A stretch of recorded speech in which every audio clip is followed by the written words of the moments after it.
The Necklace by Guy de Maupassant. Matilda Loisel is pretty and charming, but feels she has been born into a family of unfavorable economic status. She was married off to a lowly clerk in the Ministry of Education, who can afford to provide her only with a modest, though not uncomfortable lifestyle. Matilda feels the burden of her poverty intensely. She regrets a lot in her life and spends endless hours imagining a more extravagant existence. While her husband expresses his pleasure at the small, modest supper she has prepared for him, she dreams of an elaborate feast served on fancy china and eaten in the company of wealthy friends. She possesses no fancy jewels or clothing, yet these are the only things she lives for. Without them, she feels she is not desirable. She has one wealthy friend, Madame Forestier, but refuses to visit her because of the heartbreak it brings her. One night, her husband returns home proudly, bearing an invitation to a formal party hosted by the Ministry of Education. He hopes that Matilda will be thrilled with the chance to attend an event of this sort. But she is instantly angry and begins to cry. Through her tears, she tells him that she has nothing to wear and he ought to give the invitation to one of his friends whose wife can afford better clothing. Her husband is upset by her reaction and asks how much a suitable dress would cost. She thinks about it carefully and tells him that 400 francs would be enough. Her husband quietly balks at the sum but agrees that she may have the money. As the day of the party approaches, Matilda starts to behave oddly. She confesses that the reason for her behavior is her lack of jewels. Monsieur Loisel suggests that she wear flowers, but she refuses.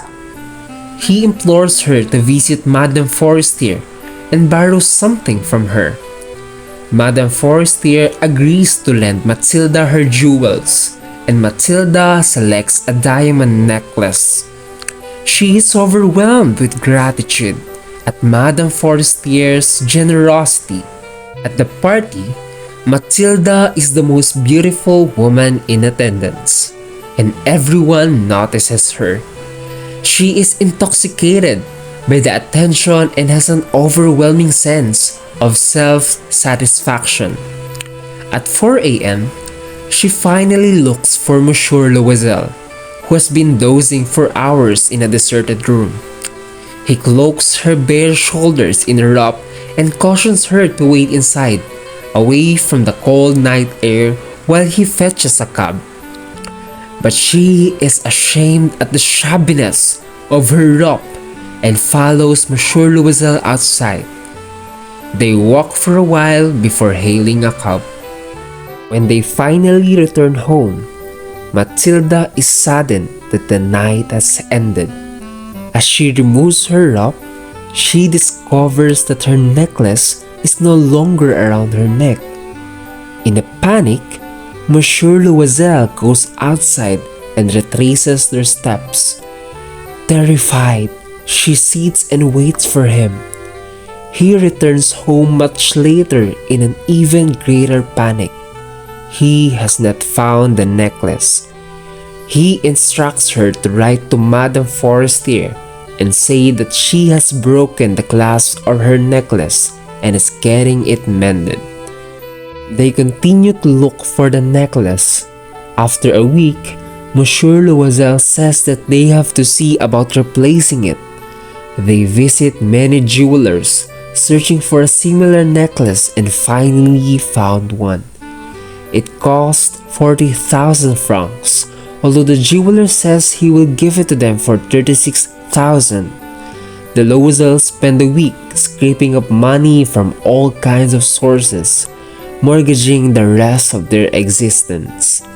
After 3 days, Monsieur Loisel purchases the necklace. When Matilda returns the necklace, in its case, to Madame Forestier, Madame Forestier is annoyed at how long it has taken to get it back but does not open the case to inspect it. Matilda is relieved. The Loisels began to live a life of crippling poverty. They dismissed their servant and moved into an even smaller apartment. Monsieur Loisel works 3 jobs and Matilda spends all her time doing the heavy housework. This misery lasts 10 years, but at the end, they have repaid their financial debts. Matilda's extraordinary beauty is now gone. She looks just like the other women of poor households, and they are both tired and irrevocably damaged from these years of hardship. One Sunday, while she is out for a walk, Matilda spots Madame Forestier. Feeling emotional, she approaches her and offers greetings. Madame Forestier does not recognize her, and when Matilda identifies herself, Madame Forestier cannot help but exclaim that she looks different.